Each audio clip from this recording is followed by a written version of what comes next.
Relationships. We love them and we hate them. Everyone seems to want one, but a lot of people are scared stiff of actually committing to one. We say we can't live without each other and we can't live with each other. In this consumer-driven culture, outward attractiveness is placed at a premium, while people may miss their soulmate right under their nose because he doesn't look like Brad Pitt or Jimmy Smits, for example, or she like Kim Kardashian or Halle Berry, for example. How do we prioritize qualities in another person who might be a good match for us? In today's show, we're going to look at a specific subset of the relationship category, the dynamic between men and women. The broad brush topics we'll look at today are: how do misperceptions we have of each other hinder true intimacy? And how can we achieve better work-life balance in this crazy workaholic culture to make our relationships a greater priority in our lives? Some of us may wonder, is the whole concept of a union between a man and a woman some kind of cosmic joke on humanity? I wonder that sometimes. But some in our audience may be wondering, why are you discussing this topic on a show that's supposedly about politics and sports? Two reasons. Number one, look up the word politics in the dictionary.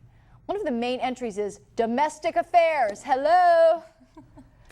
Politics is basically defined as a power struggle between individuals and groups in a society and how that is managed in the interest of applying social order over chaos. Does that sound like your home? Now, if we apply that to the dynamics of a romantic relationship, a merger of two people in the interest of creating a partnership, what's not political about that? Here's entry number 4 from dictionary.com. Intrigue or maneuvering within a political unit or group in order to gain control or power. Sound familiar? Any couples out there? Control and power? Then there's the thesaurus section with definitions of related items such as diplomacy, demonstrating how political actions may include pandering, negotiating, domination, and again the big one, control. No, this isn't the UN, America, it's your relationship. Our diplomatic skills are constantly tested when we're involved in an intimate relationship with a member of the opposite sex. For the purposes of this show, we're keeping it to that for now. Because we think so differently, it's like we're from different countries. Okay, number 2. The more understanding we can foster here at Red Zone Politics that will allow a woman to appreciate the sanctity of the man cave during football season and the importance of not talking about the relationship on any Sunday afternoon in the fall, like ever, the more we are accomplishing our mission of helping achieve greater consensus in American society about our most important priorities and which battles are really worth fighting. That mission starts at home. Okay, panel, here's my top 10 from a list created by Bob Grant and posted on his website, relationshipheadquarters.com.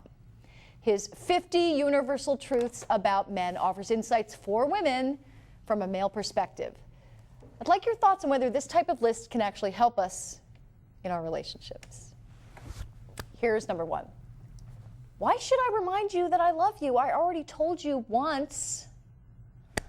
When I'm upset, I'm very tone sensitive. How you say it is more important than what you say.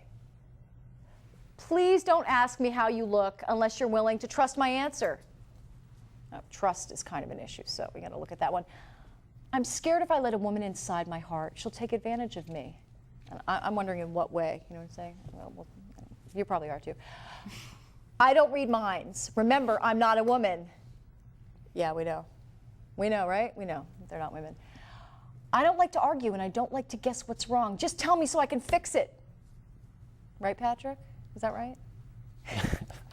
When I talk to you about golf, or basketball, or football, or motorcycles, and you act bored, it would be nice for you to remember all the times I've listened to you talk about what's important to you, like Sex and the City 2. Actually, I have one couple where the guy goes to see Sex and the City with his girlfriend because he's so evolved he could deal with it, but that's not every guy. I hate being told what to do when I don't ask for help. It makes me feel like you're my mother. But I thought they were looking for their mother. But anyway. This can be confusing. There's a lot of double and triple entendres going on in relationships in America. It feels competitive when you insist on being in charge. Yeah, but if you're not doing the thing that's supposed to be done, what am I supposed to do? Anyway, being respected is more important to me than being loved. And the bonus item, I don't always know how I feel. That's why I don't tell you. Help me out here, panel. Let's start with Don.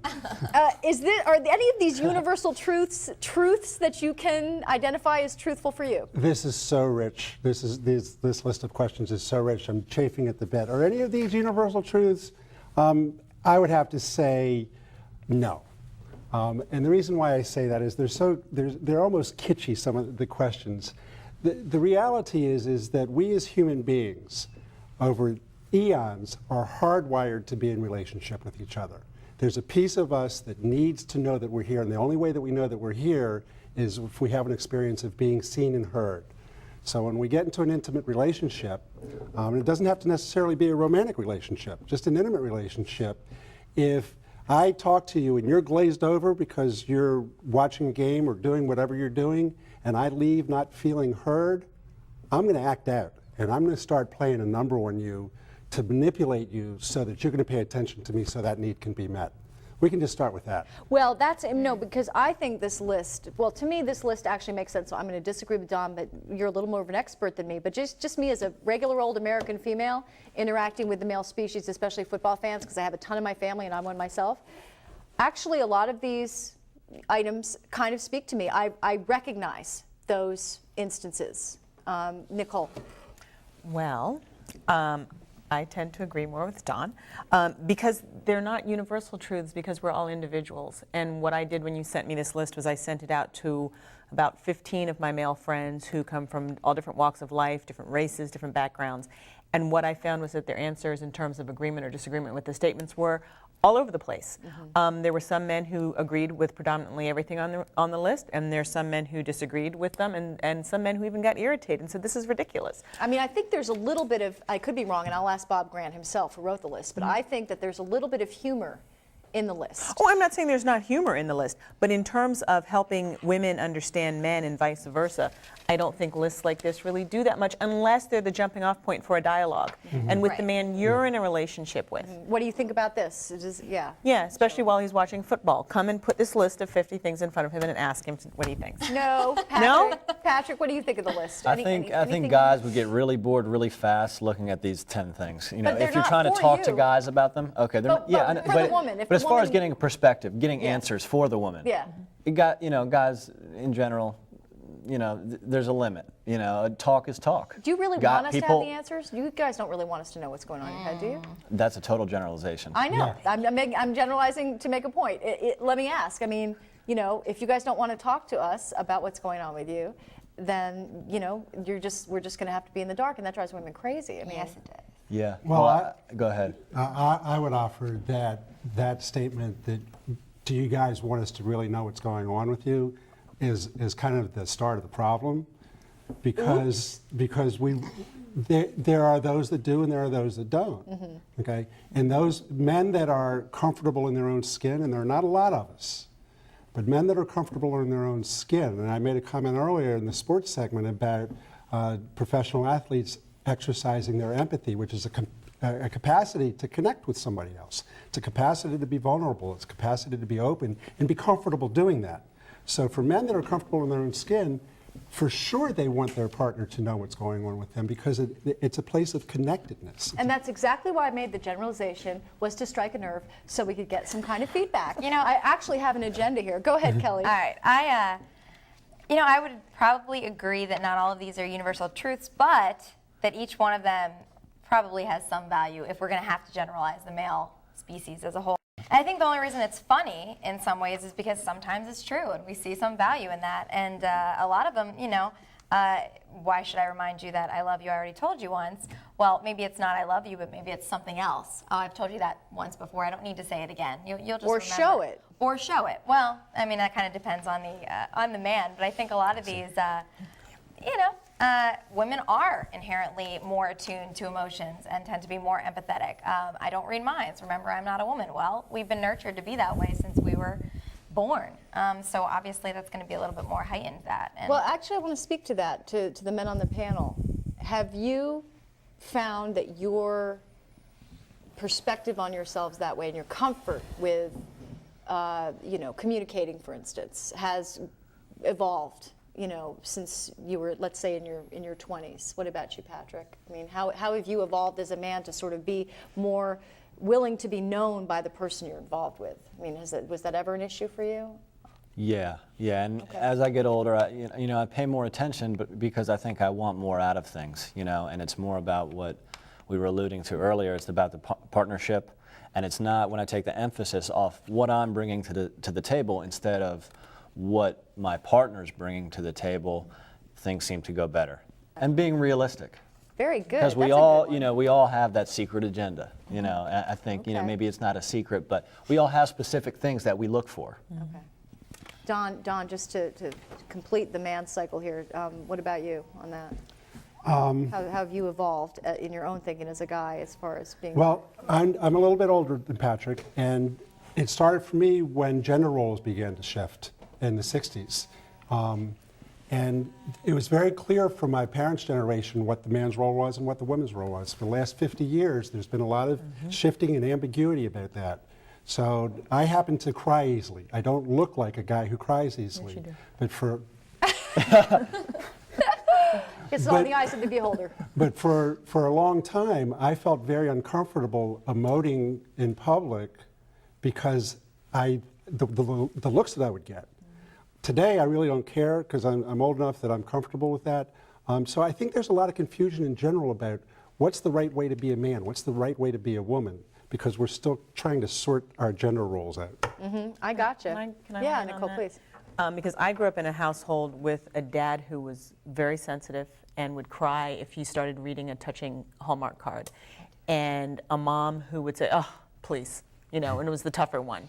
So I had a different model, and I think there are some generalizations that we can make, but I think we cut ourselves off from being our authentic selves when we try to fit ourselves to some mold. It just doesn't work. I actually grew up in a family just like that as well. Family ended up divorcing, so there was a lot of relationships that I got to see on both sides with my parents. I actually got a lot out of that book, Men Are From Mars, Women Are From Venus, and I thought it's cheesy, it's so stereotypical, I'll never read it, but I actually picked it up a couple years ago when I was going through relationship difficulties, and it really taught me a lot. Not saying that I expected everything to be true about every guy that I know and have met, but there were a lot of things that I would, spout some of that off to different men in my life, intimate, non-intimate, and a lot of them understood it. So I do think that there is some value in learning that, but having the knowledge to know that it's not going to be everybody. And the only other thought I had was that it is another generalization, but I think age is a really big factor in how the man fits in with these and a man's emotional maturity. The man's age or the woman's? Well, I mean, the man's. I think Okay. because they tend to, isn't that in the books that they mature at a later age? Can I jump in yes. and say we don't grow up till we're in our 50s, and that's the really evolved men.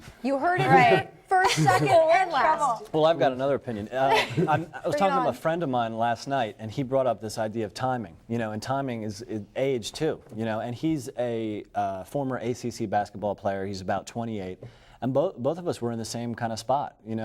We both were kind of like, it's not worth the stress as far as like pushing and making, trying to force things to happen, trying to meet people and make something good.